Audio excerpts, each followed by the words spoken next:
মুন্সিগঞ্জ সিরাজদিগান থানা বয়ডাঙ্গা ইউনিয়ন বেলা 11টার দিকে একটি মর্মান্তিক ঘটনা ঘটে গেল। প্রত্যক্ষদর্শীদের ভাষ্য অনুযায়ী 4 থেকে 5 বছরের একটি ছেলে শিশু তার উপরে একটি অটো গাড়ি উঠিয়ে দেয়। সেখানে তার মাথা ফেটে মস্তক বের হয়ে যায় সাথে সাথে। প্রত্যক্ষদর্শীদের ভাষ্য অনুযায়ী ছেলেটি বাড়ির দিকে চলে যাচ্ছিল, হঠাৎ করে গাড়িটি এসে তাকে ধাক্কা দেয়। ধাক্কা দেওয়ার সাথে সাথে গাড়িটি ছেলেটির মাথার উপর দিয়ে চলে যায়।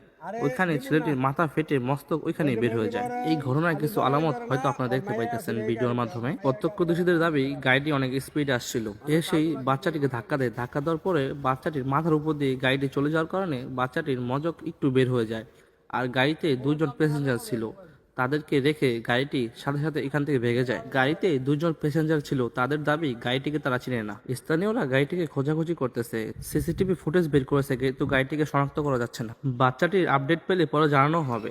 দিন দিন এরকম দুর্ঘটনাগুলো বেড়েই যাচ্ছে। আপনাদের বাচ্চাদেরকে আপনারা সাবধানে রাখবেন আর রাস্তাঘাটে ছাড়বেন না বাচ্চাদেরকে।